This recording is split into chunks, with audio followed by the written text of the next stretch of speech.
عبداللہ بن جعفر حضرت جعفر طیار کے بیٹے تھے، نبی پاک کی پھوپھی کے بیٹے تھے حضرت زبیر بن عوام رضی اللہ تعالیٰ، وہ انتقال کر گئے۔ ان کا جب وصال ہوا تو 10 لاکھ دینار کا قرضہ تھا ان پر، اور جو زمین انہوں نے چھوڑی وہ زمین بنجر تھی۔ لو سن لے، جن پر قرضہ چڑھا ہوا ہے وہ نسخہ بھی سن لے، جن پہ قرضے ہیں نا، جو تنگ دست ہیں، جو روز رکے بھیجتے ہیں دعاؤں کے کہ بڑی پریشانیاں، وہ وظیفہ سنیں، وہ وظیفہ سنیں۔ ہمارے زمانے میں وظیفے لینے کا رواج نہیں، تویز لینے کا رواج ہے۔ لینا چاہیے، تویز بری چیز نہیں، اچھی چیز ہے، لیکن زیادہ کام برکت والا کیا ہے؟ اللہ اللہ کرنا۔ کیا کام ہے؟ سجدہ کرنا برکت والا کام ہے۔ حضرت عبداللہ بن جعفر طیار کہتے ہیں میں نے قرضہ لینا تھا زبیر بن عوام سے، وہ وصال کر گئے، میں ان کے بیٹے کے پاس گیا، عبداللہ بن زبیر کے پاس۔ میں نے کہا پیسے لینے تھے، کہا بالکل لینے ہیں، میرے ابا جی مجھے وصیت کر کے گئے، لکھ کے گئے کہ یہ پیسے دینے، اور وہ یہ لکھ کے گئے ہیں، میں زندگی بھر کوشش کرتا رہا ہوں، ادا نہیں ہو سکے، بیٹا تیری ذمہ داری ہے میرے قرضے ادا کرنا۔ عبداللہ بن زبیر رضی اللہ تعالیٰ عنہ کہنے لگے میں انشاءاللہ آپ کی رقم دے دوں گا۔ تو عبداللہ بن جعفر طیار کہنے لگے بھائی ہم دونوں آپس میں ہیں، کوئی شے نہیں چھوڑ کے گئے آپ کے ابا جی، کوئی چیز نہیں۔ توجہ ہے میری بات پر؟ یہ صحابہ کا ذرا انداز دیکھیے گا بندگی کا، کوئی چیز نہیں چھوڑی۔ حضرت زبیر بن عوام کہنے لگے ایک زمین کا ٹکڑا ہے، وہ بھی بنجر ہے، اس میں بھی کوئی کھیتی نہیں اگتی، سبزہ نہیں ہوتا، بنجر ہے، پانی کوئی نہیں، اور وہ اتنی خشک ریتلی زمین ہے کہ بڑا مشکل کام ہے وہاں سیراب کرنا، بے آباد زمین ہے۔ حضرت سیدنا عبداللہ بن جعفر کہنے لگے تو اس طرح کر، وہ مجھے ساری نہ دے، اس میں سے تھوڑی سی مجھے دے دے، میں 10 لاکھ دینار کے عوض وہی رکھ لیتا، تیرے باپ کا قرضہ ادا ہو گیا، دے تو صحیح۔ انہوں نے کہا آپ کیا کریں گے، وہ تو کسی کام کی نہیں، چند کوڑیوں کی بھی نہیں، پر میں مجھے دے دو، میں جانوں اور میرا کام جانے۔ او بھائی یہ تھے بندگی والے لوگ، یہ تھے جن کا رب سے رشتہ ہے، جنہوں نے حضور کے صلی اللہ علیہ وسلم کے پاس بیٹھ کر بندگی سیکھی تھی۔ کہتے زمین کا ٹکڑا لے لیا، بنجر بے آباد ریتلی زمین، جب میرے حصے میں آئی پہلے دن اپنے غلام سے کہنے لگے جو جگہ تجھے زیادہ سخت لگتی ہے نا وہاں میرا مصلی بچھا دے، جو تجھے زیادہ بنجر بے آباد لگتی ہے وہاں مصلی بچھا۔ غلام نے مصلی بچھایا تو عبداللہ بن جعفر نے اللہ اکبر کہہ کے نیت باندھی۔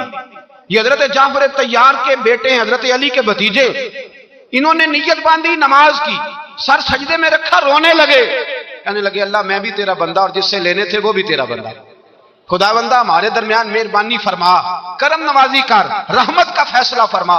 اتنا روئے کہ مصلی بھیگ گیا۔ کہتے اتنا تڑپ رہے تھے کہ صحابہ اکٹھے ہو گئے ان کے گرد، مصلی بھیگ گیا۔ جب بھیگا ہوا مصلی نماز مکمل کر کے اٹھایا نا، کہتے مصلی اٹھایا تو نیچے سے اللہ نے پانی کا چشمہ جاری فرما دیا، اللہ نے پانی کا چشمہ جاری کر دیا۔ فرمایا بناؤ حوض، کرو کھیتیاں سیراب۔ فرماتے ہیں جہاں ایک درخت نہیں اگتا تھا اللہ نے پورا باغ اگا دیا، جہاں ایک پھل نہیں ہوتا تھا وہاں عالی شان پھل لگ گئے، قرضے بھی ادا ہوئے۔ حضرت زبیر بن عوام کے بچوں کے پاس مال دولت بھی بچ گیا۔ لوگ جب کہتے ہیں یہ ساری کس چیز کی برکت ہے، اور فرماتے ہیں یہ ساری سجدوں کی برکت ہے، یہ رب کی بندگی کی برکت ہے، یہ اس کی بارگاہ میں نماز پڑھنے کی۔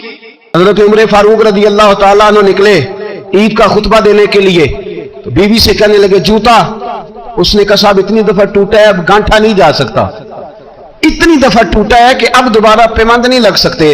حضرت عمر کہنے لگے چل کوئی حرج نہیں، بغیر جوتے کے ننگے پیر ہی چلتے، کوئی حرج نہیں۔ تو کہنے لگے لوگ کیا کہیں گے، فرمایا چپ کر، لوگ جس دن عمر نے یہ دیکھ لیا نا لوگ اس کے بارے میں کیا کہتے ہیں، اس دن عمر نہیں رہے گا۔